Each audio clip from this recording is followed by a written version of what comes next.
Welcome to the show Inclusive, in which we talk about inclusive development, how to include persons with disabilities in the development process. Development includes employment, education, health, and all aspects of life. Today we have an expert from Disability Action based in Scotland. He's our employment advocacy specialist. Sean, welcome to the show. Thank you. Thank you for having me, Atif. Sean, how do you feel while you're in Pakistan? First of all, what can I say? What a beautiful country. And the warmth of welcome we've received here, Atif, has been absolutely amazing. And it's everything I'd hoped it would be and more. It really is. The energy, the vibrancy, the warmth of welcome from the people, it's been fantastic. Absolutely amazing. Great.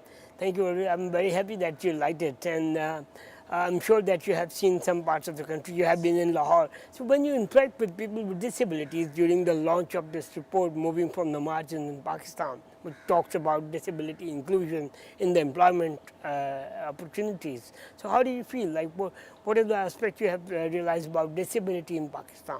What I found and what was quite remarkable, Atif, was the degree of overlap between the challenges that disabled people are facing back home in Northern Ireland and are facing here in Northern Ireland.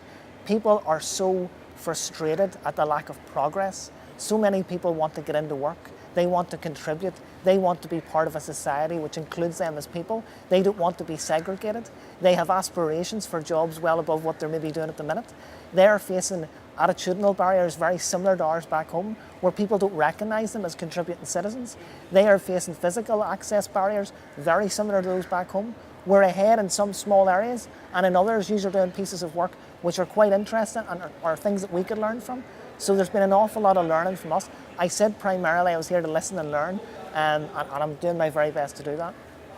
So, Sean, like you have mentioned that there are quite similar barriers which are faced in Belfast and here in Pakistan. So how do you address to remove those barriers towards employment opportunities? Very good question. I think, Atif, and I'm sure you'll probably be on the same wavelength as me, I think disabled people need to be centre of the solution finding around these problems. If disabled people are not involved at the design stage of programmes that are meant to support them, those programmes will not work. They'll be fatally flawed. Disabled people have been absent from the start. It's not about them. That idea of nothing about us without us needs to be involved when it comes to those things. I think disabled people are the best people for government, for third sector, for industry to consult with, because they'll have the answers. And most of the time they're standing there and they're going, you know what, I want to help. I can tell you why this is happening. Let me show you how to do it better. I think a lot of that's to do with fear and an inability to approach disabled people.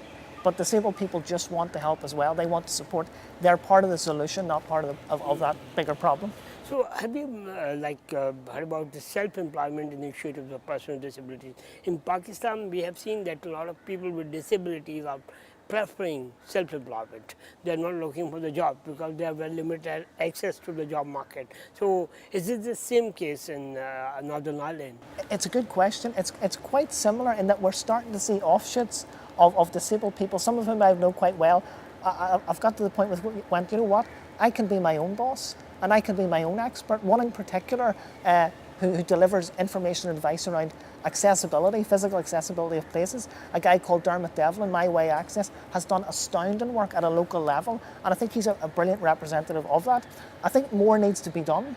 We have government bodies like Invest NI and stuff who are supporting people to set up businesses, but there's nothing specific there for disabled people, and I think it's a potentially huge growth market, and it's something we should consider if that's what the disabled person wants to do. Very rightly mentioned, Sean, that a person can be his or her own boss if they start their own business, and they don't need a lot of effort to in starting their own business, what they need in accessing another job in any competitive environment. That's a good idea, and they can compete in the economy. So is there any legislation you have in Northern Ireland or overall in UK to address the disability rights issue? We do. We have a piece of legislation in Northern Ireland called the Disability Discrimination Act. Disability Discrimination Act? Yeah. Okay. Unfortunately, we are at a slight disadvantage in respect to the rest of the UK. That legislation was updated in 2010 to something called the Equality Act. Northern Ireland never followed suit with that for a variety of reasons, and unfortunately that puts disabled people at an even greater disadvantage than the rest of the UK. The problems around that is how the interpretation of what direct discrimination is and how certain case law has affected how employers are able to behave and act. We have been advocating and calling for a long time for updated legislation, and it's something I have been particularly active on, and we're hopeful that if we get a return to government, that will be one of the top priorities, that disabled people are better protected. So how far you are satisfied with the implementation of these two laws you mentioned? Well, as I say, the Disability Discrimination Act, I would argue at this point in time, is no longer fit for purpose. It offers some protection around a failure to make reasonable adjustments where people can take action, but outside of that, it is largely weakened and it has been damaged by a particular case law called the Malcolm Judgment. We will continue this discussion. We have to take a short break here. Stay with us. Continuing on the recommendation of the report, we will get back there again, and I will ask you one more question about it. Like you mentioned about data of persons with disabilities, we have demanded in this report moving from the margin.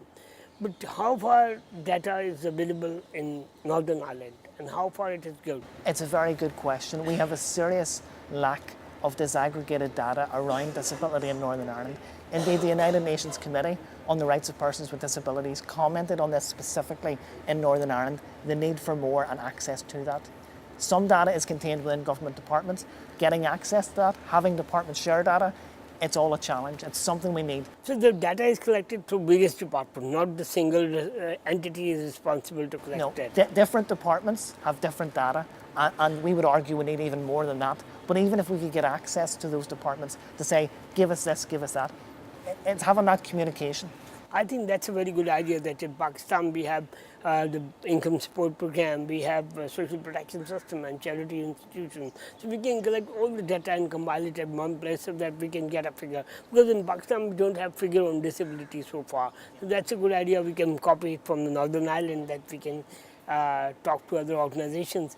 And whether this data is considered by the government decision makers here? How it's accepted by government, is that what you're asking me? I mean, there is an acknowledgement by government. We have a draft programme for government that says there needs to be a data development agenda. Unfortunately, as we currently have no lack of government, or we currently have no government, it's not moving forward. So disabled people are sitting waiting, once again frustrated. There is a need for data to be developed, to be gathered, and that is universally acknowledged. And are you using the Washington group set of questions, or you have your own modules for data collections? We have certain standards around data collection. We would argue that there needs to be a uniformity of that, and I think that's part of that collation process. It needs to mean something by the time we get it, and we need to be able to break it down into smaller chunks and actually see right down into it. Like we're such a small place compared to Pakistan. That should be easy to do. Yeah. But yet it's not being done. Comparatively, it's huge in Pakistan. Like we are a population of a large number. So it's little challenging for us to collect data. We will take a break here. Stay with us. Yes. So we were talking about the legislation, the comparison of legislation and how far it is effective. Absolutely.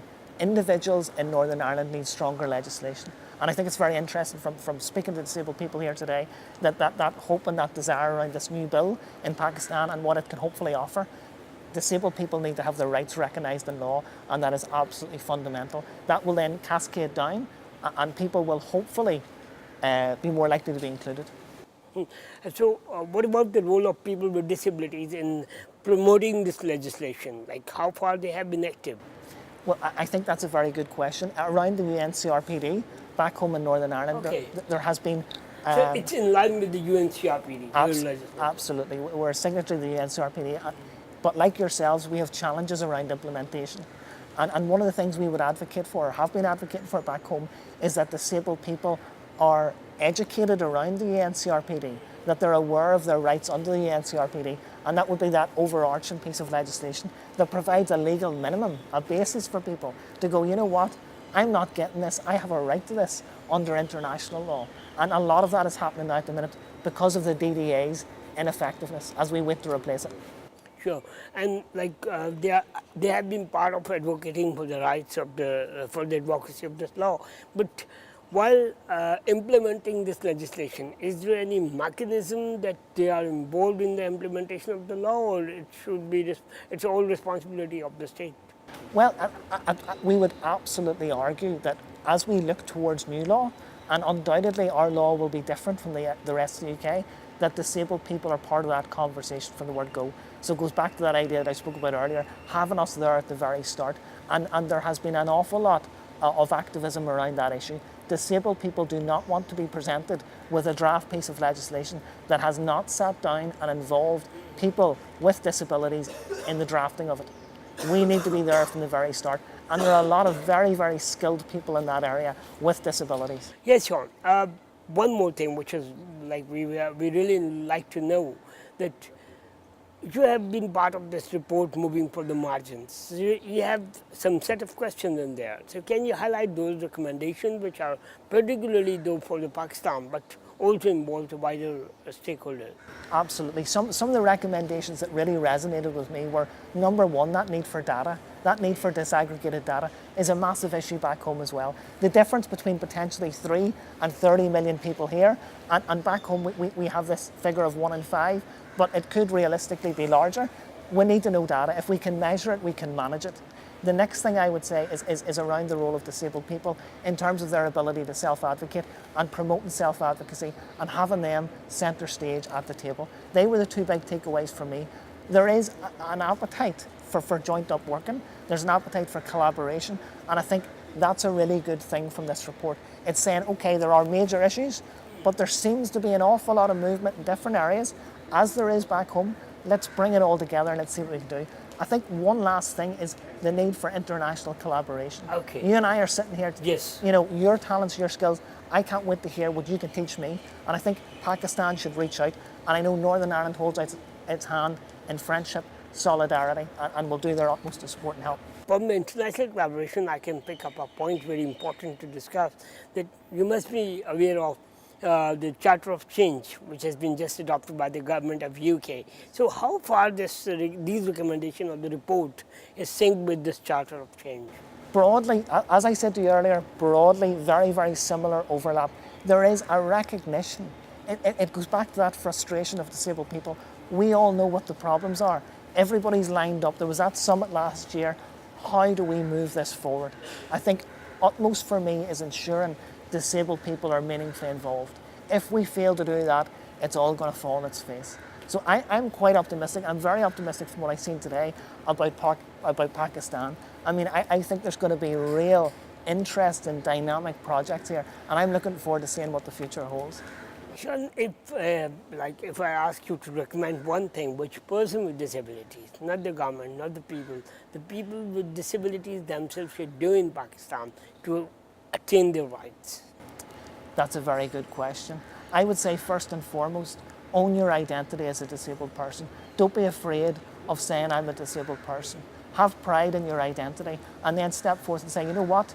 Wonderful thing to have pride in your disability and accept it as a diversity. Sean, I think we need to have another program on this discussion. It was wonderful, and thank you very much for joining us. Thank you. Sean was visiting Pakistan in a delegation by British Council for the launch of the report Moving from the Margin. Moving from the Margin is the second version of the report in which the issues faced by persons with disabilities are highlighted with a lot of detailed interview of the stakeholders and how these issues can be addressed. So we will meet you in the next program. Thank you very much.